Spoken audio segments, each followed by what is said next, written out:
Hello, my name is Leslie St. John, and I am an English teacher and a yoga teacher. And I also created something called Prose and Poses, which is a practice to help us get unstuck. Using the modalities of yoga and koya and writing, we can begin to unshackle our creativity, feel our bodies not as antagonists, but as allies on this journey with us, and to cultivate more self-intimacy.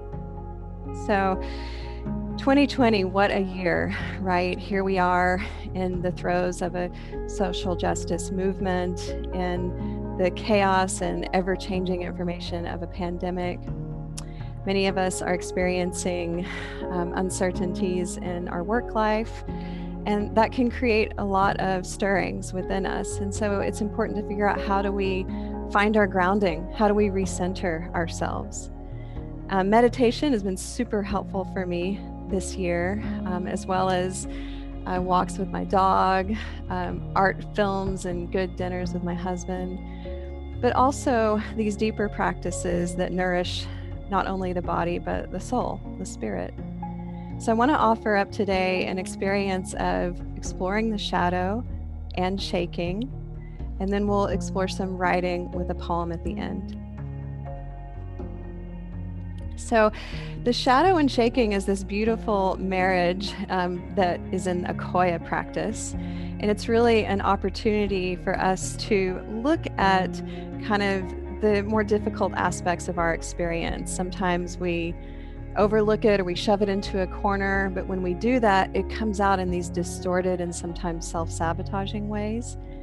And so we can use this practice of it being in those more difficult emotions, which we're all experiencing right now, and just saying, this is part of my experience, and inviting it to create more wholeness for yourself by being willing to look at it and feel it, and then let it move on through with this gift of shaking. So let's come to stand if you're seated. And it's important to remember with this shadow exploration that there's no way to do this wrong. And it's really just a matter of, am I willing to stay with it? And you can just stay with your breath.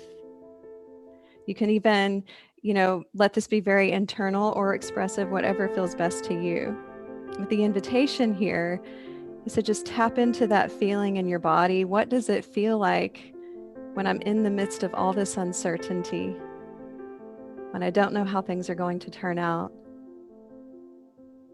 For me, when I tap into that feeling in my body, I feel my heart rate a little more rapid. I feel a little nervousness in my stomach. And I feel a real sense of not being grounded, like the earth could give way at any moment. So the invitation for this next few minutes is just to explore that feeling, to take it as a dance partner and see what it might teach you. This is not an intellectual exercise, it's a body exercise. So you could just say a simple prayer, "Dear body, lead me."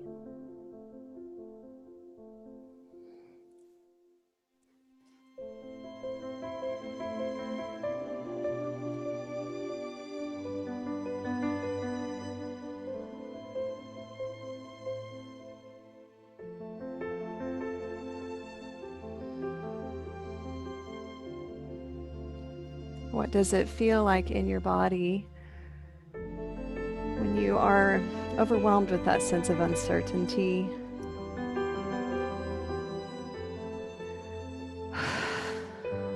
Explore that feeling.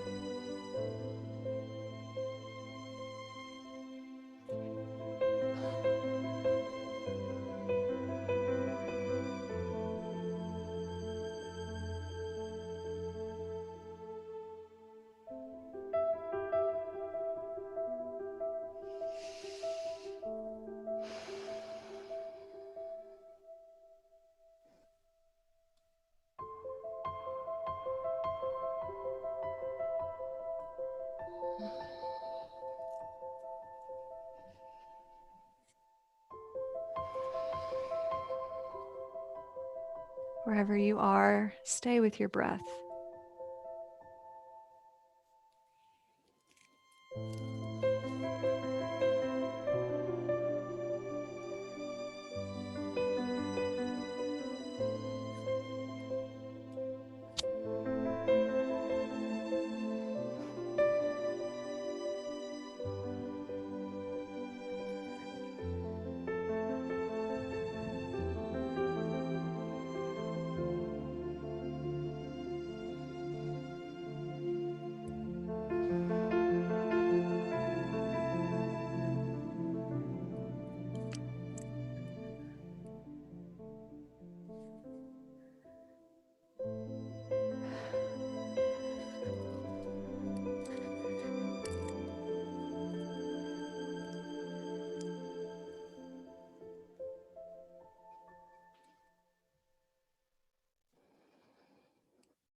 Take a full breath.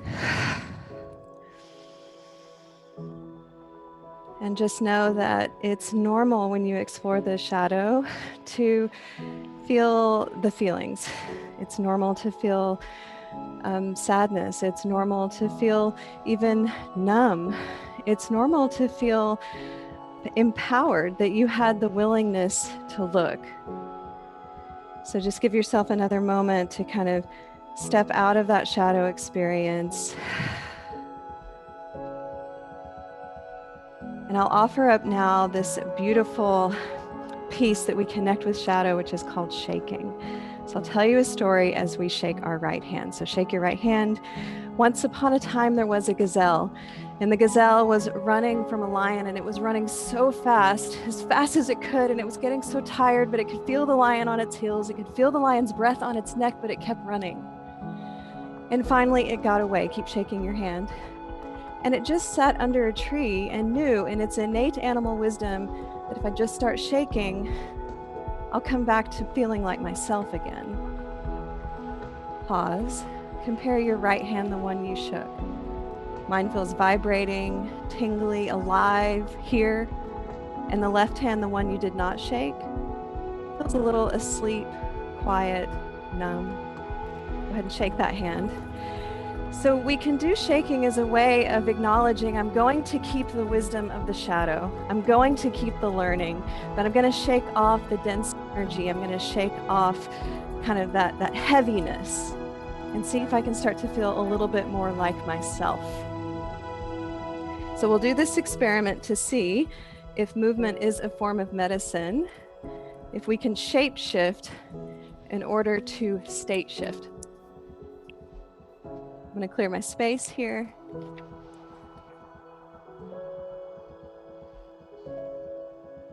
I have on a battery pack. That's what's going on right here. Okay. You always hear people talking about begin to shake your right foot. Free your mind, free your body, free your soul. Shake your toe, shake your ankle, shake your lower leg. They don't really know how to do it. Switch, shake, left. Free your mind. We say this all the time in our culture. We say, shake it off. Shake it out. Free your mind. Shake your lower leg. Free your soul. Now shake both legs. This is where it starts to feel really good.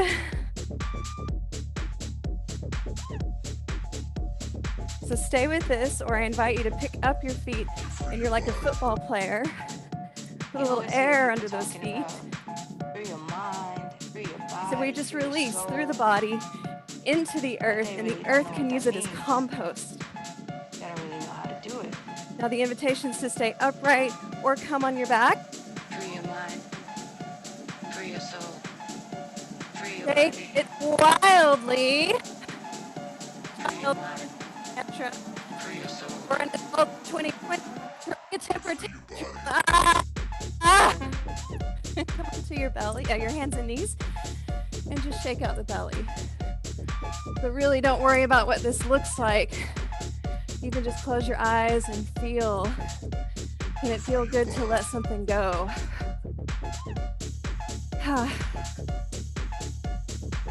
Slowly rise, come to stand, and begin to shake your hips. You're like a puppy wagging its tail. Notice if you start to feel a little freer in your mind, in your body as you shake.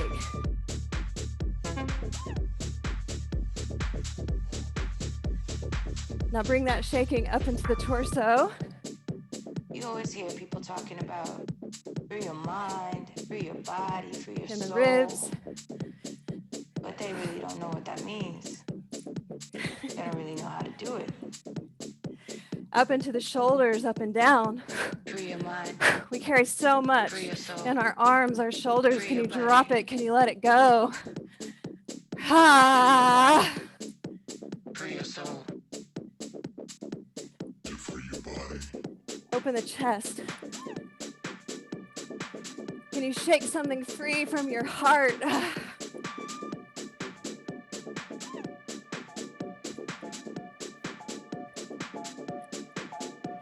Shake out your hands.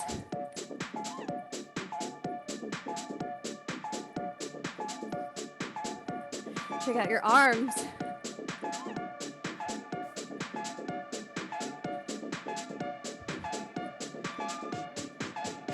So just shake out the space around you.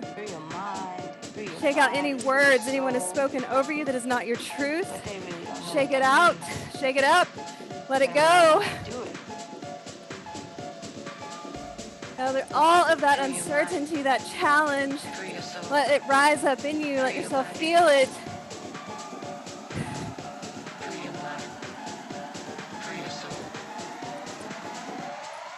Full body shake, go. Ah! Feel free to shake out through your voice. Your animals will love it.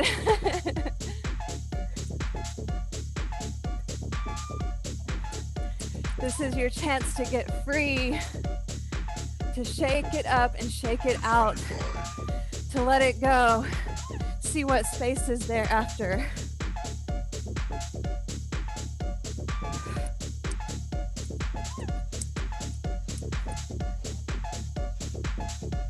Free your body.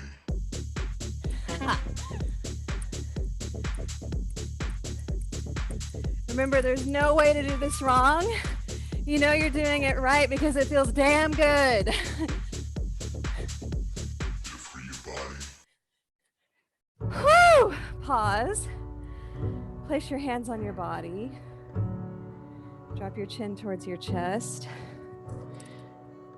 And start to take some slower breaths. And just notice if it's true for you that movement is a form of medicine, that you really can start to shift your state by shifting your shape, by shaking it out. All right. So grab your journals. We're just gonna go all the way over the top here.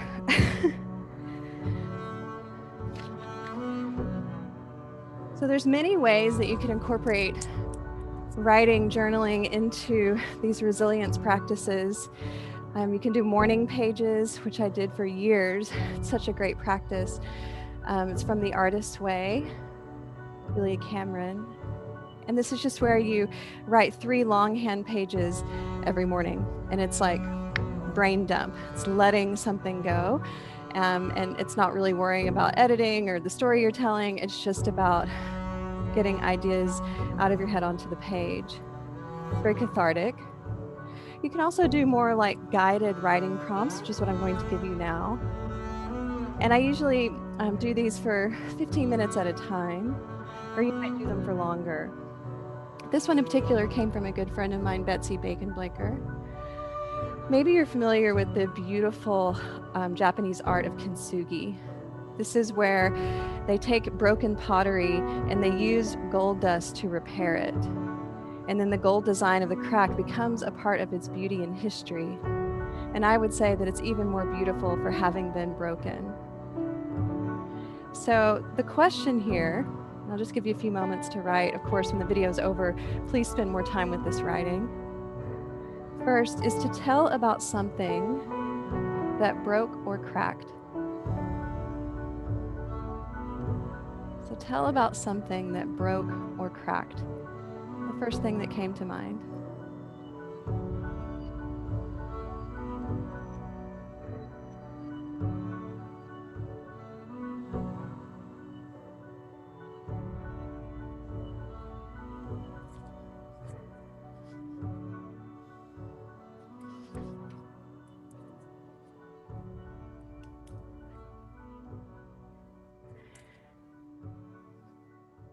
And then you can stay with that prompt as long as you like, or you can pick up this second one, which is kind of the companion piece to it. Tell about something that mended or healed. Tell about something that mended or healed. So this might be the same thing. You know, the first thing that came to my mind just now was an injury that I had where I injured my neck and I had to have a spinal fusion. And yet there was a great healing that happened physically, emotionally, spiritually from that. So you might write about the same thing, or they might go into two very different directions. And as you continue to write, you might surprise yourself with how they do converge, how they do meet up. So this writing is a wonderful way to kind of drop out of the worry mind and drop into a creative space.